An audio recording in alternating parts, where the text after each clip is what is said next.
Assalamu alaikum. Muhammad's Sunday Lectures, brought to you by the Nation of Islam, Muhammad's Temple Unite.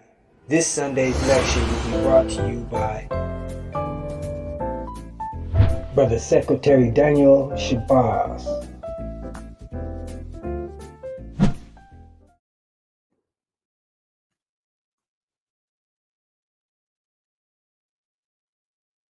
Assalamu alaikum. As we're taught to open our meetings in prayer, I'd ask each and every one of you to stand and get in the position of prayer. And for those of you who are tuning in for your very first time and have never attended a Muhammad's Temple meeting, we are taught by the Honorable Elijah Muhammad to pray in this manner, standing erect with our heels touching at a 45-degree angle, our hands extended as if we're receiving a gift, our heads slightly bowed and our eyes closed to this wicked world. For those of you who know the prayer, follow along with me.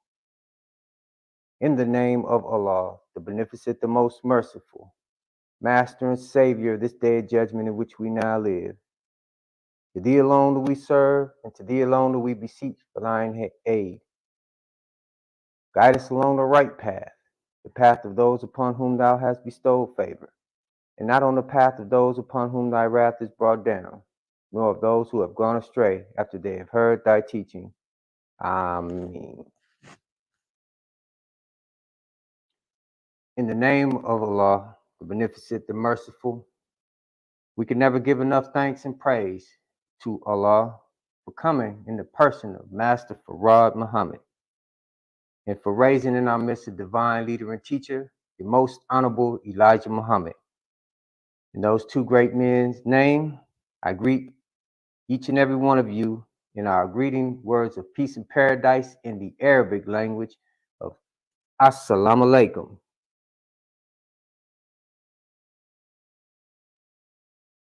We want to thank you all for tuning in to Muhammad's Sunday Lecture.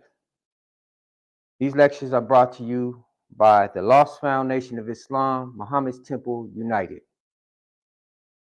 Muhammad's Temple United is a united group of brothers and believers who are active members, laborers, who understand the necessity of unity. And being that the Nation of Islam has gone in so many directions and that it has been disunified, as you can see across the country,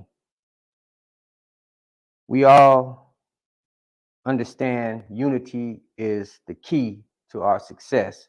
So we want the nation to be restored back to its original place. And it was a unified nation. What do we look like as a nation divided? They say a house divided cannot stand. It will fall. So, beloved brothers and sisters, this is what we are on a mission to do. Now, though we go by a subtitle, Muhammad's Temple United, we are not a group of brothers trying to change the direction or create a new group. The Muhammad's Temple United is only a subtitle on describing the work that we are doing, uniting the nation, uniting the temples. There shouldn't be any division in the Nation of Islam. Islam is a unifying religion, as the Honorable Elijah Muhammad teaches us. It unifies us. And this is why we're different from the church. One way we differ from the church. If you notice, there's a church almost on every corner. Sometimes you can go down a street and you will see churches literally next door to one another. And then there's a church across the street from those two. This shows a lack of unity. They all claim the title of Christian. They are divided amongst each other. Some even believe the same belief. You have holiness, Pentecostal, Baptist, and so on and so forth. But you'll have two Baptist churches on the same block or next door to each other. What does this tell us, brothers and sisters? That there is no unity there. But you can drive down any street and you won't see two Muhammad temples of Islam next to each other or across the street from each other or even on the same block. Why, brothers and sisters? Because as the Honorable Elijah Muhammad teaches us, Islam is a unifying religion. Though, I have to say this, it has been divided. So again, it is our mission to reunite all of the temples that are willing and continue the work of the Honorable Elijah Muhammad. We do not want to change or alter what was given to us by the Honorable Elijah Muhammad, because we know that the Honorable Elijah Muhammad received this great and mighty message from the mouth of Almighty God Allah himself, who came in the person of Master Farad Muhammad, to whom all praises are due forever. So we won't change that. The Honorable Elijah Muhammad said he couldn't change it. So what do we look like today in 2024 changing the teachings of God? Some say they're outdated. We need to go deeper. So they'll go, their so-called going deeper is going outside of it. Some are going in this direction and going that direction, seeking something greater than what they have, which they will never find. And this is why you never see any success coming from those who tried. You see, the Honorable Elijah Muhammad was given what we call supreme wisdom. Supreme wisdom. Supreme means highest. It's the highest form of wisdom that we have.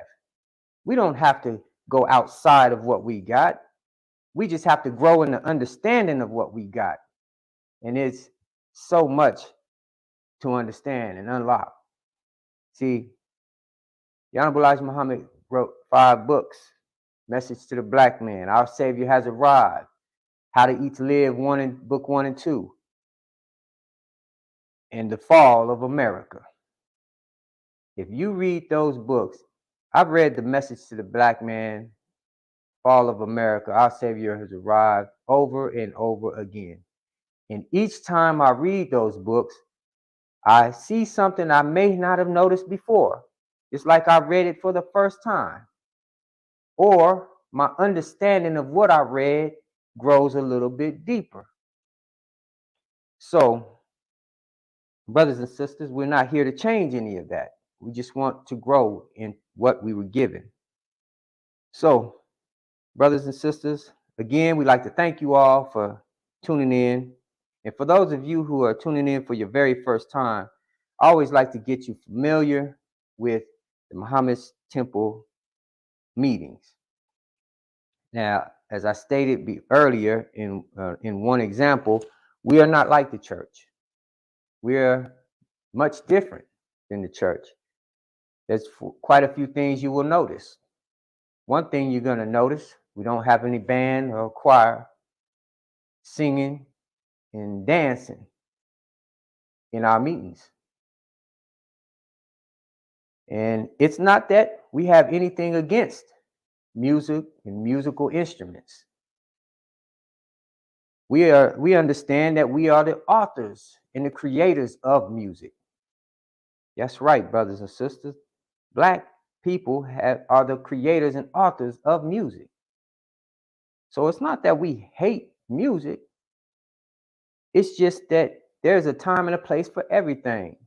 And here at Muhammad's temple, the Honorable Elijah Muhammad teaches us that a temple is a place of learning. This is why our meetings are set up in a classroom fashion. They're set up as a classroom because we want to teach and train our people. So just like any class, we don't allow any devices or anything that would disturb the meeting. We want your undivided attention, because what we have to offer you is the truth from Almighty God Allah. And in this day and time, we need the truth more than anything, as we can see, because falsehood is running rampant all throughout social media, throughout the news. All sources of information have been tampered with. And so the truth is important, because we're at a time where it is considered, or excuse me, as the prophecy goes, we're at the end. The end of what? The end of this world. When we say the end of the world, when I was younger, I used to have the world confused. When I heard people say the end times or the end of the world, I thought that meant the earth.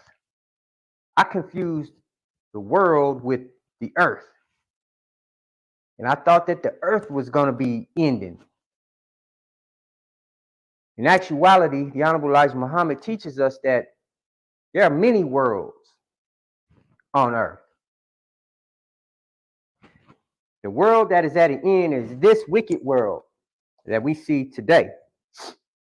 Now, as you look around, we see that it is necessary that this world come to an end. Look into the world and tell me what you see. Do you think that Almighty God will be pleased with this world? Allah given the Honorable Elijah Muhammad a solution to all the problems that we are faced with. And today I want to talk about one solution in particular. So I'm going to go into my subject today, which is titled Separation of the Nations. And this is the separation of the two nations, white and the black. Now, there's a question, why we teach separation. Separation is one of those things that get people hung up on. Because many think and say that we teach division. However, brothers and sisters, none of the above is what we teach. We don't teach hate. We don't teach reverse racism. We don't teach anyone to hate anyone, regardless of their skin color. We're only teaching the truth, brothers and sisters. The truth that came from God. God gave us this truth. We didn't make this up. Now see, when we talk about separation of the two, white and black, a lot of people don't understand why we teach that. So I'm hoping we give some understanding today.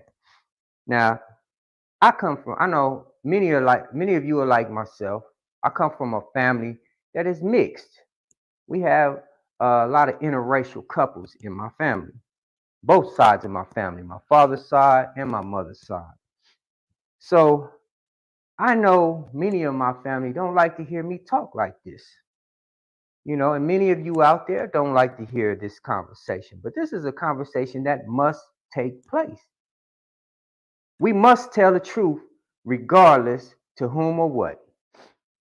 I love my family, but we have to be real with ourselves and we have to tell the truth. I accept the truth. So this is why I'm here telling it today. And to clear up the misunderstanding of separation, I'd like for us to first start with understanding that white people and black people are not the same.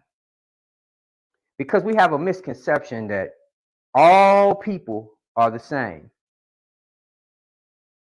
All people are not the same, brothers and sisters. We have to understand this, because helping us understand who we are will understand more of what's going on today.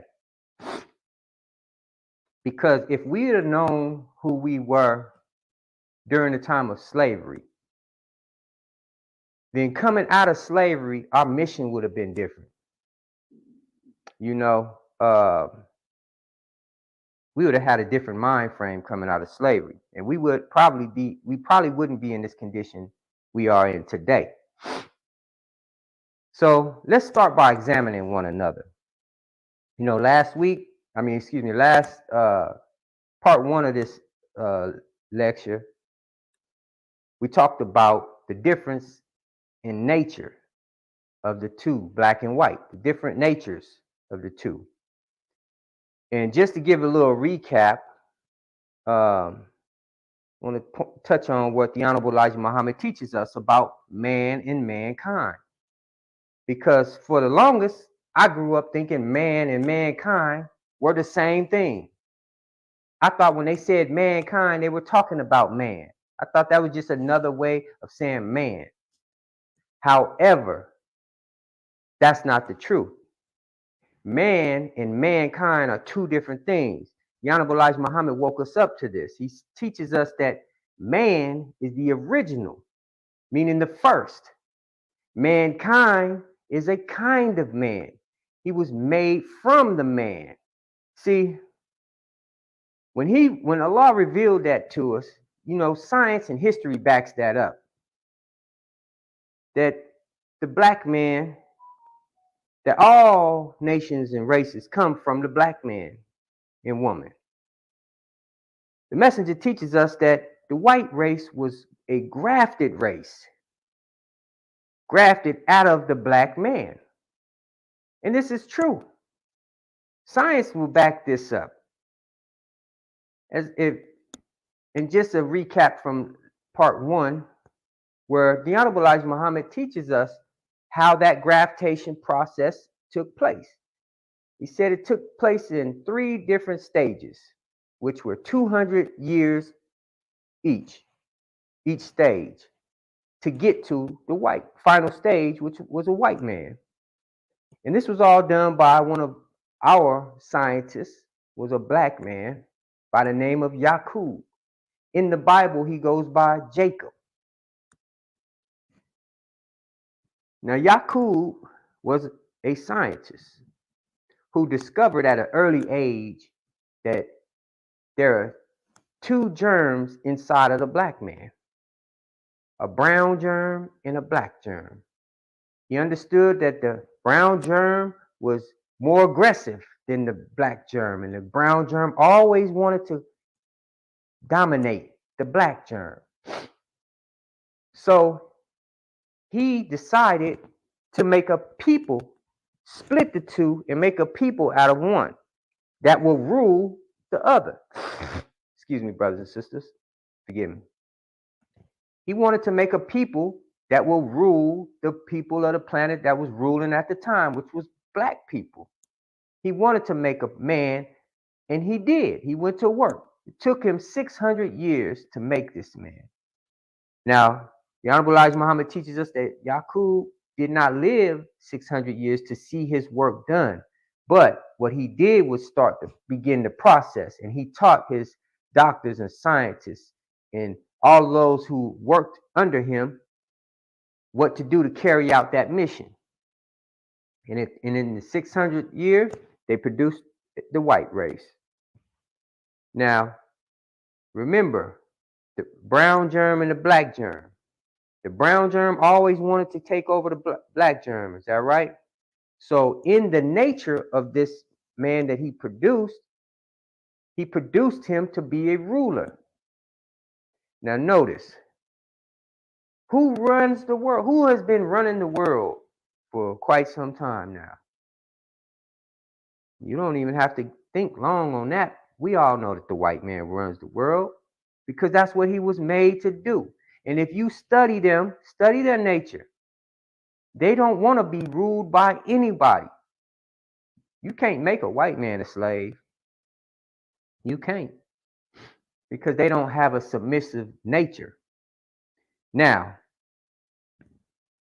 before we go any further, I want to say this, because I know you may be thinking this sounds like hate.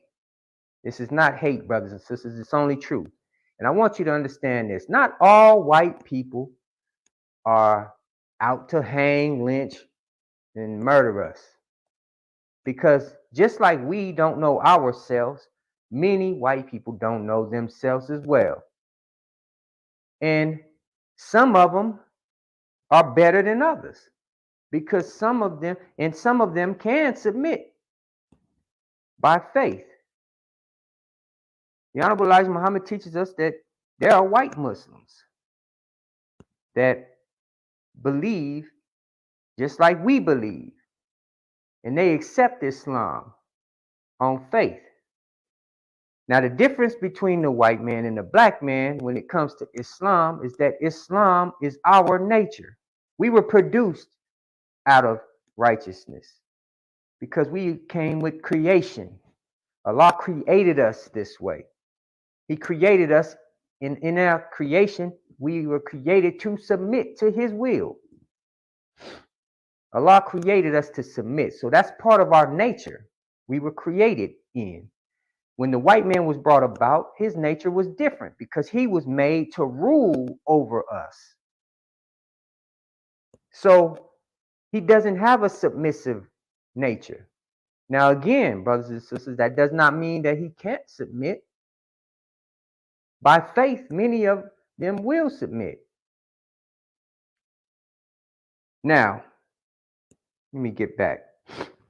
Now, we know that all races come from black people. It's scientifically proven.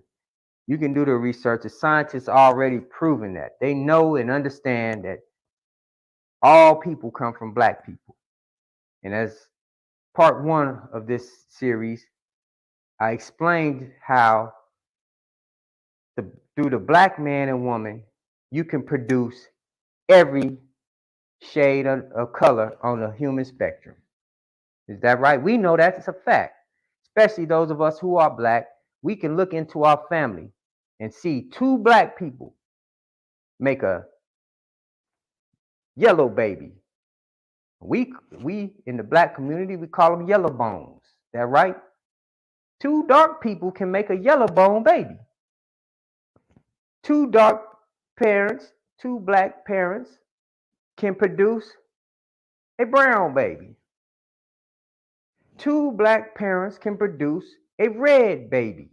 And in the black community, we call them red bones, right? And two black parents can produce a white baby. Yes, two black people can produce a white baby. We call them albinos. Is that right?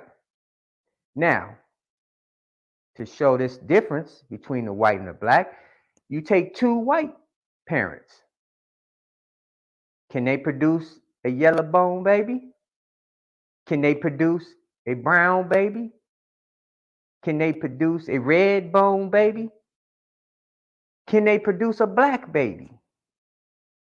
No. Two white parents can only produce a white child. Why?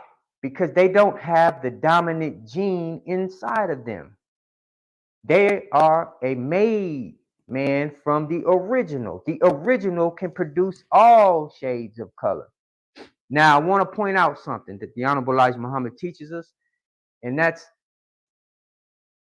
white and black are not just skin color. It's not about being our skin color. Excuse me.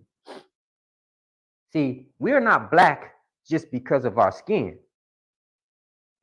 Now, the Honorable Elijah Muhammad teaches us white and black are not even colors. Black is not a color. I'm going to repeat that. Black is not a color. I hear many people in the black community, in these conscious groups, say that, oh, we're not black. Black is in the crayon box. I even seen little cartoons drawn, and they try to say that black is a crayon color, and we're not a black. But that's because the lack of understanding that they have about themselves. We are black, and not because of our skin color, because again, black is not a color. This is something they don't really teach us in grade school. They put all the colors in the crayon box, and you'll see black and you'll see white in the crayon box. And we thought all this time growing up that that's a color. But black is not a color. Black is the essence of all colors. This is why you can take that whole box of crayons, remove the black one, and mash them all in, mix them all up. Guess what color you're going to come up with? Black. Because black is the essence of all color. That doesn't mean it's not a color. Colors come out of black. So this is what we must understand about ourselves. We are not a color. Just like that black, all colors come from black. All nations come from the black nation. We are the essence of all nations. We are the fathers and the mothers of civilization. And this is something that's important that we must understand. In order for us to get back in our rightful place as owners of this planet, in the universe at that, we must know who we are. See, Allah come to give us the inheritance. Just as the scriptures teach us, the kingdom. Allah gonna give his children the kingdom. Is that right? Well, we're not gonna inherit nothing if we don't know who we are. It's just like if a wealthy man dies and he leaves his fortune to his children, right? Now, the only way the children gonna go and get the fortune, they must identify themselves. You can't just walk up and say, oh, I'm such and such son, I'm here to claim the fortune. Well, how do we know that? Show us your credentials. Who are you? You must identify yourself, just like we must identify ourselves today in order to inherit what's rightfully ours.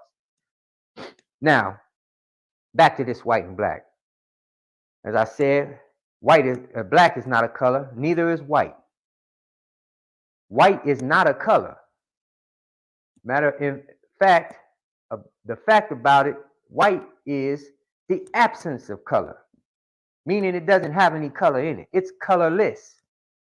So, and this is why in our lessons we're taught about the colored man. Colored man. For many years, white folks called us colored. Can you imagine that? To understand this, colored, what does that mean? Colored. When you take a color and you put on a white piece of paper, you just colored that paper. You take a coloring book that's blank and you start filling in the blanks with different colors. Now that page is colored. Is that right? So we're not colored people. We are black people, original people. And the white man is the absence of color. So he's the total opposite. I want you to really study the two, because you'll find that we are opposite. We are not the same. You know, you could tell a black man, I could see a black man a mile away walking, and I could tell he black just by the way he walked. We have a certain walk. We could tell a black man, no matter how proper he sounds over the phone, you can tell that he's black. Is that right? We have a certain distinction about us. You could tell a black man by the way he dressed. You could tell a black man, you could look at a car sometimes and you tell, man, a brother owned that car. I mean, we're just different. And this is due to our natures are different. Though we try to be like the white man. We imitate the white man. We try to do everything that he does. Why? Because he's the ruler. He's in our seat. And we want to be in his seat. Now, when we talk about the white man, we're talking about the white man as a whole. We're not talking about the ones that we see in our neighborhoods that's living like us. No, we're talking about those at top that are in ruling class, right? Because those are the deadly snakes. The Honorable Elijah Muhammad teaches us that the white man he described them all as snakes. He says you have some gardener snakes, that they're not poisonous. They just, they're harmless. Then you have some pythons. Then you have some venomous snakes that are more deadly, So this is what we're looking at, because they all have share the same nature. Just as some of them are acting out their nature, and some of them don't even know. Just like we don't know our nature, we're acting out of our nature when we're out here being in the gang and killing each other up and doing all of these wicked and evil things. We're acting out of our nature. That's not our nature, brothers and sisters. So I hope you guys can hear me. This microphone has been giving me trouble. So if we study the history, do you think the Europeans only came to America and conquered the natives only? You think that that's all they did?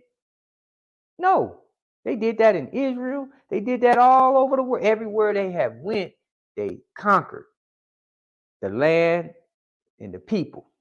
Somehow they robbed the people of resources. And they're still doing it today. You think that America was their first time doing this? Oh, no. They came over here like experts. They knew what they were doing. Came over here, deceived the natives, made them think that they were friends, sat down, ate with them, broke bread. Oh, man, brought them some gifts. And watch, study that history because it's important. Because this is the same tactic they continue to use over and over and over. As the saying goes, if it ain't broke, don't fix it. They have been using these same tactics throughout history, their history. The Honorable Elijah Muhammad teaches us that when they first came from that island that they were made on, they went to work immediately. They didn't waste no time causing division. Divide and conquer is their main tactic. They use it faithfully, and they do it today in today's time. Divide the people and conquer them.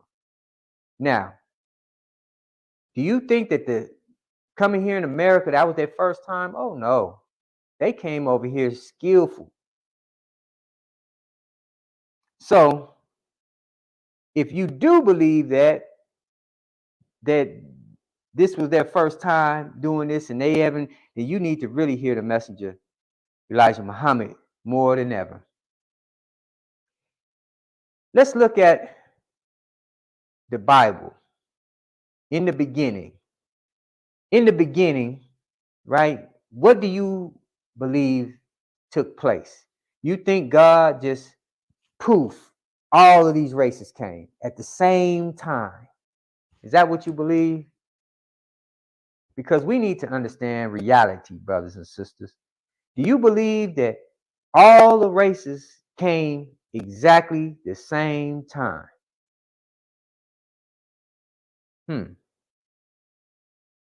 Someone had to come first. The white man has gone all over the world, digging up ancient black civilizations. For what? What is he in search of? What is the white man looking for? He done went all into Egypt, into the tombs, and broke into the caskets, dug all up in the ground. What is he looking for? He done went all into the jungles of Africa, digging up bones and fossils. What is he looking for? He came over here in America, North America, Central America, South America, digging up bones and fossils and old civilizations of ours. What is he looking for? If the white man was here at the same time as we were, he wouldn't need to go looking in all of these places. He would already know what's there. Is that right? Why is it that you don't see the black man going all around the world besides black people here because we lost the knowledge of ourselves? But you don't see the people over there in all of these other countries traveling the world, digging up, spending their money and resources to dig up old civilizations to find out what that civilization was. You know, the white man go all over to these places, and guess who giving them the tour? It's you and I, our people, walking them around, showing them, yeah, these bones here, showing them, yeah, this is what this was, and taking them into all of these places because this is a sign. It's a sign signaling to us that they must be new to the planet. For them to go around the world digging all of this stuff up because they don't know, they're curious. You know, again, the Honorable Elijah Muhammad teaches us the history of the white man, the history of the white race. And that the white race has only been on our planet for a little over 6,600 years. In all their research that they do on digging up all of these things, all they keep finding is black people's civilization, dating back millions of years. They can't never find their civilization. Their civilization don't go past 6,600 years. And if you don't believe me, do your research yourself. You won't find a civilization of a white race past 6,600 years. They know it. It's a fact. This is proof that they are the youngest people on the planet.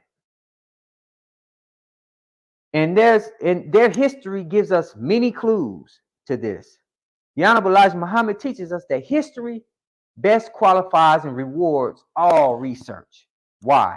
Because history has a record of events in time. It has a record showing us what happened this time at this time, who did what. Things that happen are recorded in history.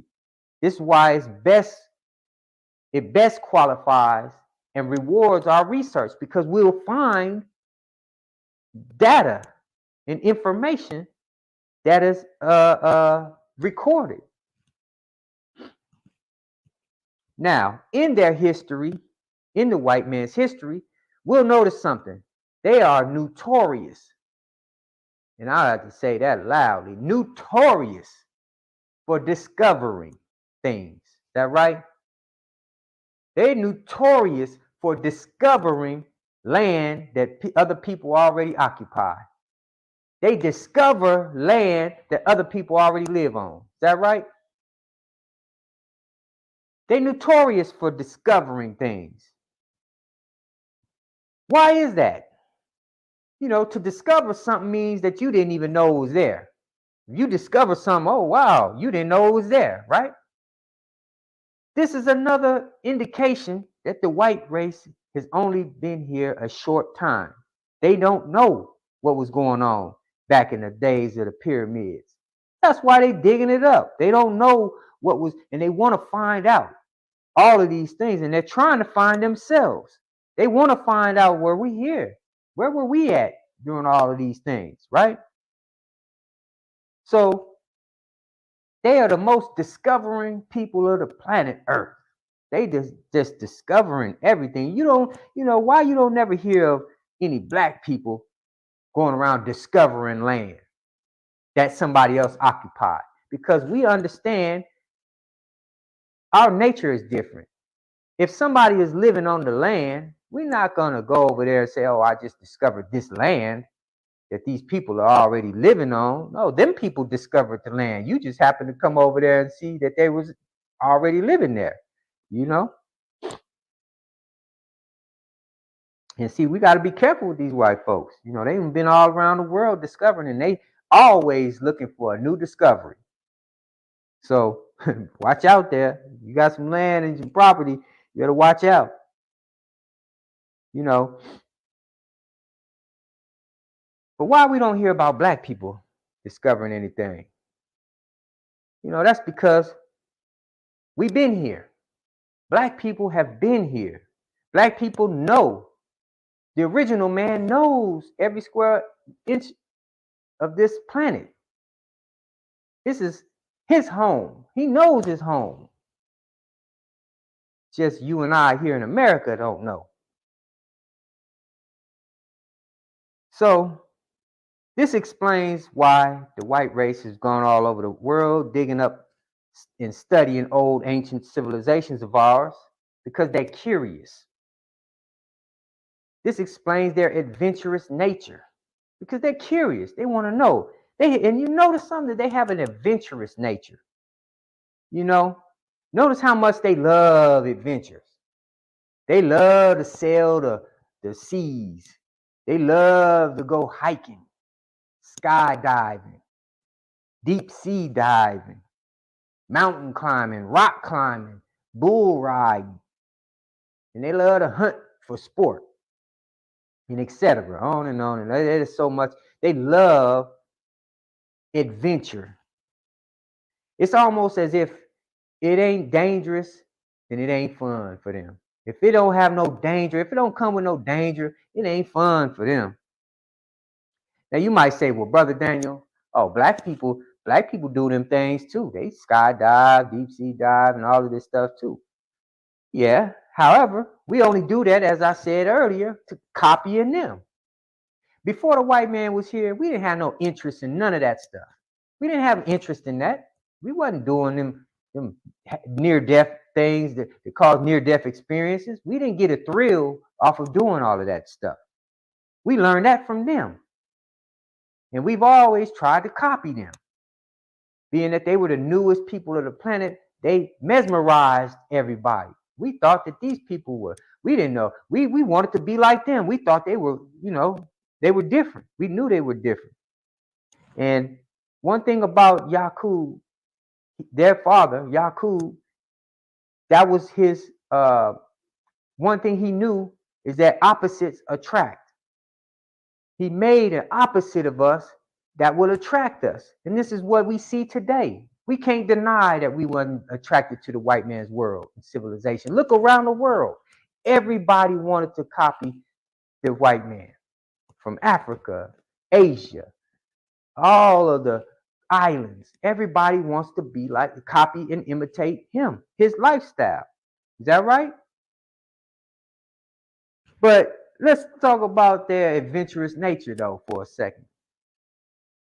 You know, as an example, in the 70s, right? There was a man named Robert Craig Knievel. Look that word up. Look that name up. Robert Craig Knievel.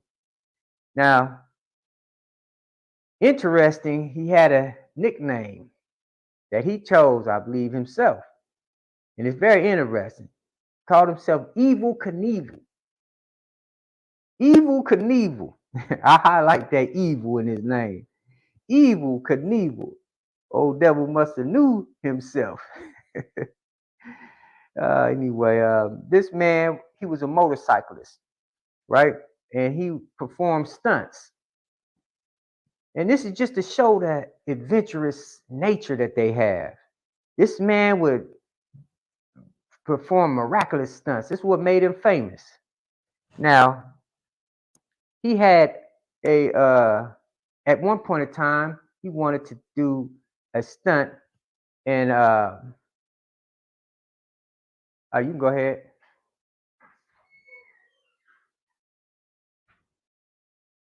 Yeah, he wanted to perform a stunt by jumping over the Grand Canyon. Now, how many of y'all ever been to the Grand Canyon? Imagine a man on a motorcycle going, I don't know how fast you got to be going to go jump the Grand Canyon, but you got to be going pretty fast on a two-wheel bike to jump the Grand Canyon. Man, what kind of Who would even think of something like that? Black people know we ain't gonna think of nothing like that unless we following them. When we hanging around them, we want to be like them. We try these adventurous things, and we start trying to do what they doing, copying them. Well, anyways, the Nevada State Commission denied him his request, and they wouldn't allow him to jump that Grand Canyon. But that didn't stop that devil. He went to he didn't stop there. He went and found the Idaho Snake River Canyon and ended up jumping that. But that just shows that their history, I mean, their nature is different from ours. They have an adventurous nature side of them, you know. Being that they're the youngest race of people on the planet, they're like a newborn, you know. They're like a newborn baby. They're curious to everything. Babies want to know about everything. They don't know. They don't know. They're just here. So they're trying to figure things out. Is that right? When a baby is learning, it has no sense of danger. It doesn't know that the fire is hot. A baby don't know that electricity is dangerous. A baby would take a metal fork and stick it right in an electrical socket because it doesn't know the danger. Is that right? A baby will see a rattlesnake, a poisonous, venomous snake, and will go and try to grab it because it doesn't know the danger, right? A baby will eat an insect crawling, pick it up and put it in his mouth. Or pick up anything off the ground and just put it in his mouth because it doesn't know. It's curious. And a lot of times it just wants to know, what is that? What's that? It's just curious, right? Doesn't know any better. Same thing with this white man. You know, he's curious. Look how the Caucasian goes into the jungles and they're out there studying life and nature, right? They go and they set up the cameras and be out there among the wild and dangerous animals, right? They even make shows, television series out there showing you and I what they doing. They out there studying the wild. Why? What is you doing out there for? What? You know, we don't think it's the same. They doing this, and y'all remember the crocodile hunter? Yeah, man by the name of Steve Irwin, known as the crocodile hunter. He used to be out there with all the wild animals, and not just wild animals, but dangerous animals, right? Y'all remember that? And every one of us watching that show used to think, man, that man crazy. One day, we all knew that one day they gonna get him. Ain't that right? We all said that in our head. I know we did. I said it a bunch of times. And it was like we knew, we expected it to happen to him. And his fate finally met him. You know, he was killed by a stingray. And this is nothing to make mockery of, you know, not making fun of the man. But this man spent his whole lifetime playing with death. He played with death. When you out there dealing with these wild animals and these beasts, he was playing with death. Is that right? Now, how many black television series you see with black people doing that? Going all around the world playing with death. So I ask you this, do we still seem the same to you? Those of you who believe that we're all the same. After all that we just went through, do we still seem the same to you? If we're the same, we're all the same people. Why does the sun affect us differently? Why does the sun affect our skin differently? Absorbing us, the sun rays absorbing us differently. If we're the same, it's the same sun, same sunlight, shine on everybody. But why does it affect us different?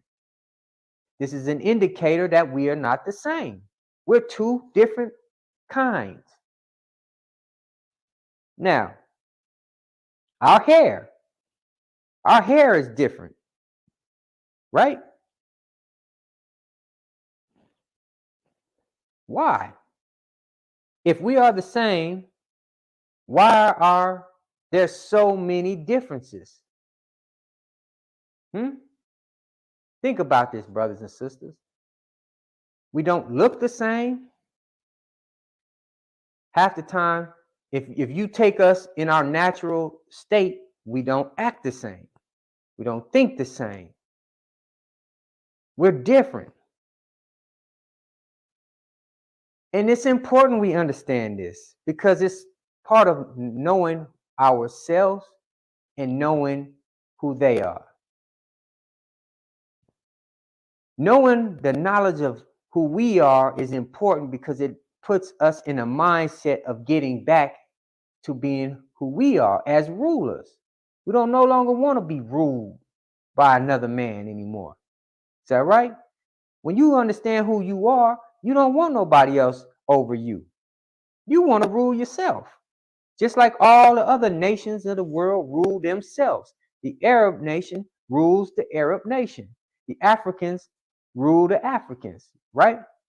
The Europeans rule the Europeans. The Asians rule the Asians. But what about us here in America, black man and woman? We want the same thing that all other nations have. We no longer want to be ruled. See, the difference between us, you say, we got all of those that I just named around the world are living right here in America, right? But there's a difference between them and us. Here's the difference. They came over here willingly. They wanted to come over here. We were born here, but our people were brought here. There's a difference. They didn't come willingly. So, being that we were brought here, we don't know, and we don't know where they brought us from. We can't tell you where we come from. We don't have a connection to our home. Those that travel from abroad here to America have a connection back home. Is that right? Many of them can call back home or they can return back home. They have a home to go to. But you and I here in America don't. So it is important that we know who we are so we can make our way back home, find our home, and have a home to go to, and a people that will respect us for who we are. Now, it is important that we know who they are. For one reason is because they have deceived us. They have deceived the whole world. If we would have known who they were, we would have never been able to be deceived. We wouldn't have allowed them to deceive us. It's just like if you know a thief, right? You're not going to bring a thief around all your precious jewels, right? You're not going to take a thief around important information. You're not going to take a thief around anything of value. Is that right? That's because you know him. Now, if you didn't know he was a thief, you would invite him in, show him around, and he'd scope out everything of value that he wants to take for himself, right? So here it is when we're talking about understanding the knowledge of self and others. We need to know about this race of people because, again, they have deceived many of us. Now, we have many differences, so many differences that it's not hard to see that we are not the same. We talked about the skin color, our hair, even our DNA is different. So now that we have a slight understanding on our differences, let us talk about the separation of the two. Okay? They say division and separation is hate. Again, only because they have a lack of understanding of the time.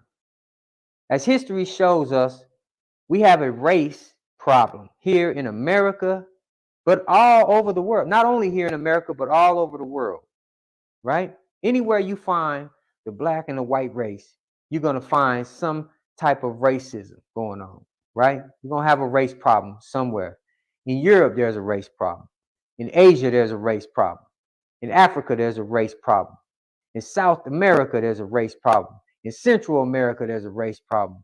In the islands, there's a race problem. And with no question and no doubt, here in the North America, there is a race problem. There's racism in the military. There's racism in sports. There's racism in Hollywood. There's racism in schools. There's racism in employment. There's racism in politics. There's racism in the judicial system. So everywhere we coexist, we have some racism. Is that right? We all know this. We can bear witness to this. So being that we can't get along with them in peace, the best solution is to separate, to be separated. Messenger Elijah Muhammad teaches us that separation is the best and only solution to our race problem. The best and only solution to our race problem. Why? Man, we've tried everything else. We've tried begging for justice and equality. We've tried peacefully marching. We tried peacefully protesting. We even got angry and tried rioting. And none of them brought about a solid solution for us, because we're still fighting the good old fight today in 2024. So why separation, you ask? Look at it like this. When you have two siblings in the house fighting, going back, they fighting and fighting. They keep fighting each other. You tell them, hey, stop. Y'all cut that out. They'll stop for a minute and then they get to fighting again. They fighting again. And you say, hey, stop, cut that out. And they get to fighting again. They get to fighting again. So what you do as a parent, you separate the two. You tell one, hey, you go over there, and the other one, you go over there, right? Now you just created peace. Because as long as they separated and one is not in the presence of the other, no one has anyone to fight with. Is that right? So it is with us here in America. As long as we together, mixed in with the racists, they're going to be racist towards us. There's nothing that you can do to change a person who hates a person for their skin color. There's nothing you can do about that. Just like that description I just gave you. You can say, stop, y'all cut that out. Y'all cut that out. They're going to still hate you for your skin color, right? So the best solution is separation. Separate the two. That makes perfect and logical sense. That's a solution. Now, on another note, we also must be separated from those that rule over us. Because in order to be cleared from the destructive path that Allah plans to destroy this country with, and destroy those that held us captive, just as Moses and his people had to be separated from Pharaoh, and Allah destroyed Pharaoh in the water. Is that right? The same thing goes with us. We must be separated from our captives as well. And I hope my Christian family and friends are tuning in with us today, because many of my Christian family and friends believe we don't need to be separated. They believe that we are all the same, right? They believe that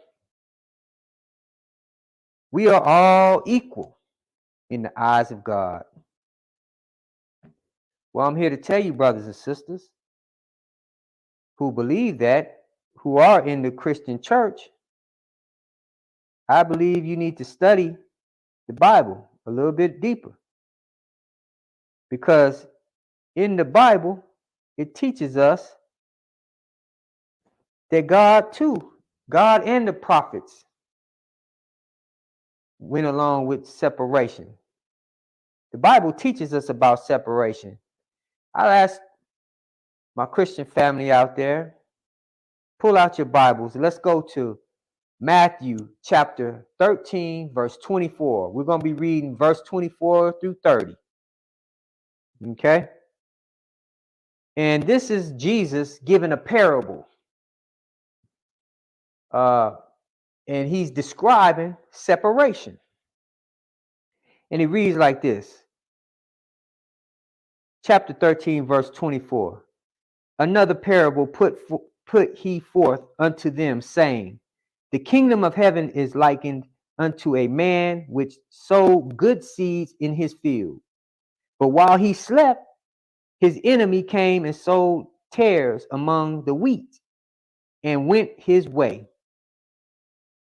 But when the blade was sprung up and brought forth fruit, then appeared the tares also. Meaning that when the wheat grew, so did the tares, the weeds. Tares are weeds. For those of you who don't know what that means, the tares are weeds, and weeds kill the vegetation. Weeds are an enemy to vegetation. Anyone who know about agriculture will understand this. That the weeds, when you see weeds growing among your field, you want to destroy the weeds, right? Now, let's listen. It says, so the servants of the householder came and said unto him, Sir, didst not thou sow good seeds in thy field? They're asking him, didn't you plant good seeds in your field? And he says, from whence then hath the tares? He's asking, so when did the tares come? When did the weeds come up? And he says, he said unto them, an enemy hath done this. The servant said unto him, wilt thou then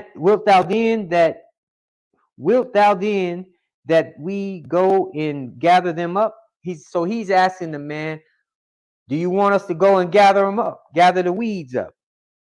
And here's the man's response. But he said, nay, lest while ye gather up the tares, ye root up also the wheat with them. So he tells him, no, don't go gather the weeds, because if you go gather the weeds, you're going to tear up the wheat too. You're going to get the wheat when you're trying to grab the weeds. So he said, let them both grow together until harvest. And in the time of harvest, I will say to the reapers, gather ye together first the tares and bind them in bundles to burn them, but gather the wheat into my barn. Now, he's telling you about separation. This is what Jesus is describing to the people. He said in that last part, he said, no, let them grow together. And when the harvest, meaning when the time is right, we'll go and gather the wheat and put them in the bundles, gather them up, tie them up, rope them up, and they're going to separate the tares and remove the wheat. And then destroy the tares, destroy the weeds. And that's how it's done. If you have a crop, you don't want to destroy your crop trying to kill the weeds. That's there to kill your crop. You have to separate them. Get the weeds, so you go destroy your crop. Or you'll destroy them all trying to destroy the weeds, right? Now, that's on separation. Now, Jesus goes a little deeper. Let's go on down to the same chapter 13, but let's go to 37. We'll be reading from chapter 37. Verse 37 through verse 43. Now, this is where it gets very interesting and more detailed. He answered and said unto them, he that soweth the good seed is the Son of Man. He that soweth the good seed is the Son of Man. The field is the world. Listen, the field is the world. The good seed are the children of the kingdom. Y'all heard that? The good seed that the Son of Man has planted are the children of the kingdom, right? Now listen. but the tares are the children of the wicked. I want y'all to think about this. He's describing two different people. He's describing the children of the kingdom as the wheat and the children of the wicked as the tares. Y'all listen. He said, the enemy that sowed them is the devil. The harvest is the end of the world. The harvest, meaning when the time is right. The end of the world. What did we talk about earlier? Where are we at today? The end of the world. And this is why it's important we know the difference between us two. Because someone time of rule is over. Their time of ruling over us is done. We're at harvest time. And we're going to go, let us continue. The Son of Man shall send forth his angels, and they shall gather out of, wait, hold on. Let me go back. I skipped a part. He said, the enemy that sold them is the devil. And the harvest, remember he talked about the enemy that sowed the weeds, right? That came and left, went his way. Remember? Now he's talking about that enemy. He's describing him. He said that that's the devil. He said, and the enemy that sold them is the devil. The harvest is the end of the world, and the reapers are the angels. Now remember when he talked about the reapers would come and burn up the weeds, right? He said here that those reapers, he describing them now. He said that's the angels, right? And he said that the angels, he said, as therefore the tares are gathered and burned in the fire, so shall it be in the end of this world. You hear that? I'm going to repeat that. He said, as therefore the tares are gathered and burned in the fire, so shall it be in the end of this world. Now, the Son of Man shall send forth his angels, and they shall gather out of his kingdom all things that offend and them which do iniquity. So the angels is going to destroy those who are wicked. All of the ones that are part of this wicked world are going to be destroyed. And he said, then shall the righteous shine forth as the sun in the kingdom of their Father. He who hath ears, let them hear. He's telling you, if you have ears, then you need to hear. Let them hear. Understand what he's trying to tell us right there. He's teaching us about separation.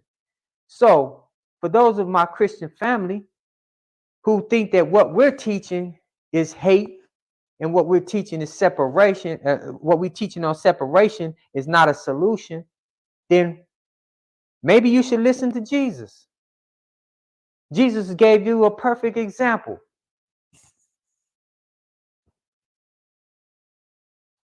All praise due to Allah. Okay, brothers and sisters, my time with you today is up. Once again, I thank you all for tuning in. And I pray to Allah that I was able to give you some understanding of the two nations that dominate the world, white and black. And I hope that you have some understanding of the time in which we're now living in, because it is so important, brothers and sisters, that you understand this time, because we are at the end. And we need to understand that Allah has offered us salvation. So, in our salvation is through our acceptance and reclaiming our own. Accept and reclaim your own. Accept your own and be yourself. What is yourself? A righteous Muslim. The Honorable Elijah Muhammad teaches us that we are Muslims by nature. All black people were created out of righteousness, and we are created to submit our will to do the will of God. That's what a Muslim means by definition. So when you hear the word Muslim, all it means is one who submits his or her will to do the will of Almighty God Allah. That's all a Muslim means. You're in submission. We were born submitting to God.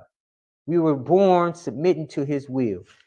So you were born a Muslim, brothers and sisters. All you have to do is reclaim your own. The Nation of Islam belongs to you. You don't have to join the Nation of Islam, brothers and sisters. You're already a member. You just need to reclaim your own and get registered in your nation. Become registered. Every nation on the planet has a registry. You don't know that you're registered here in America. But this don't belong to you. This is not your nation. You were here under captivity and don't even know it. So Allah is offering us our own to become part of our own nation. So to be a member of your own nation, you're already a member. You don't have to join this. This is not something you gotta pay money for. You don't have to come out of your pocket to be a member of your nation. We don't charge you a fee to become a member. You don't have to go through any rituals to become a member. You don't have to join any cults to be a member. You don't have to make no blood sacrifices to be a member of your nation. You don't have to sacrifice any of your family members to be a member of your nation. You don't have to give up your manhood. You don't have to give up your sisterhood to be a member of your nation. It belongs to you, black man and woman. It's yours. Be yourself. We running around trying to be everything else than ourselves. We think that all of these other conscious groups are giving us the right way of who we are. They telling you that you're a Hebrew Israelite. They telling you you're a Pan-Africanist. They telling you all these different titles. None of them titles are greater than just being yourself, a black man. Remember, black is not a color. Don't let them tell you that. They only tell you that to get you away from being yourself so you'll go in their direction, which has not gotten us no success. You are black. You are the essence of all people on the planet. Remember that, brothers and sisters, and be proud to be black. Remember at the time people used to say, I'm black and I'm proud. Be proud to be yourself, brothers and sisters. So we ask you to reclaim your own. Again, you don't have to go in all these different directions. We have a nation. And what does it take to have a nation? We have to have a government. We have to have a law. We have to have structure and order. And these are things that we are bringing forth as a group, as a collective body, rebuilding our nation. So come, there's a big field awaits the wide awakened man. There's a lot of work that needs to be done for us to get this nation going. And we ask in your help, for your help. Let us unite. There's plenty positions to be filled, brothers and sisters. Come, black man, join the ranks of your army, the FOI. Sisters, come join the ranks of your nation, MGT and GCC. We have a lot of work to be done. And no, you don't have to pay to be a member, and you don't have to pay your way to be in the ranks. All you have to do is qualify. You don't have to go and join up with no outside group to be a functioning part of your nation, to be a laborer in your nation. You don't have to sign up for Scientology to be a ranking member of your nation. No, you just qualify yourself. So we're asking our brothers and sisters across the country and the world, let us unite. It's time that we clean our house up, and it's time that we rebuild our nation. So I thank you all for tuning in and listening. Once again, my name is Brother Daniel, Secretary Daniel Shabazz, and I pray, Allah, that you got some understanding. And for those of you who believe what you heard today is the truth, we ask that you write us We have some information that we or call us. You can either call or text us, either one. We have some information that's going to be provided at the end of this lecture, so stay tuned. Take that information down and contact us. If you're a believer or are already a member, whether you're a minister or whether you're captain, lieutenant, whatever your rank is, you have a temple and you want to unite with your brothers, let us unite. We're not asking you to unite with us. We want to unite with you. Let us unite together. This is all of our nation. You're as much as responsible for this nation as we are. So let us come together, brothers and sisters. Okay, that concludes our lecture today. And as always, we're taught to close our meetings in prayer. So I ask everyone to get in a position of prayer and say the prayer along with me. In the name of Allah, the Beneficent, the Merciful, all praise is due to Allah, the Lord of all the world, the Beneficent, the most merciful, Master and Savior of this day of judgment in which we now live. To Thee alone do we serve, and to Thee alone do we beseech for Thine aid. O Allah, guide us along the right path, the path of those upon whom Thou hast bestowed Thy favor, and not on the path of those upon whom Thy wrath is brought down, nor of those who have gone astray after they have heard Thy teaching. Say, He, Allah, is one God. Allah is He of whom nothing is independent, but upon whom we all depend. He neither begets nor is He begotten, and there is none like unto Him. And I bear witness that there is none to be served or worshipped beside Thee, O Allah, who came in the person of Master Farad Muhammad. And I bear witness that the most honorable Elijah Muhammad is Thy true servant and last apostle to we, the lost found members of the Nation of Islam here in North America. Okay, once again, brothers and sisters, I'd like to leave you all in the same words that I greeted you in our nation words of peace and paradise in the Arabic language of Assalamu alaikum. And remember, next time, invite your friends and family to hear this important message of truth so they have a chance as well. We thank you again. May Allah bless you all. Assalamu alaikum.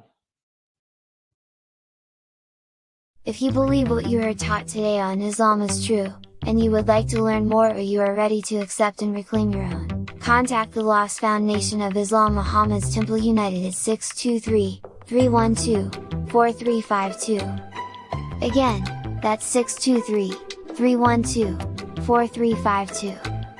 We thank you for joining us today, and we ask that you return next Sunday and invite your family and friends. We ask your support so that we may continue to get the truth out to our people.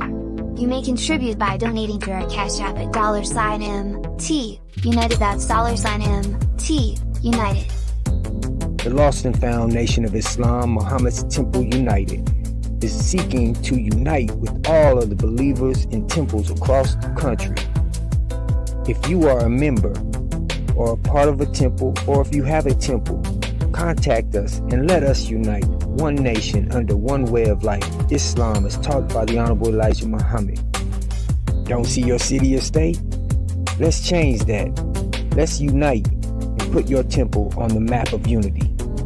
Let us not come together in unity in belief only, but let us come together and unify as one in practice. The time is now, black man and woman. Your nation awaits you. Assalamu alaikum.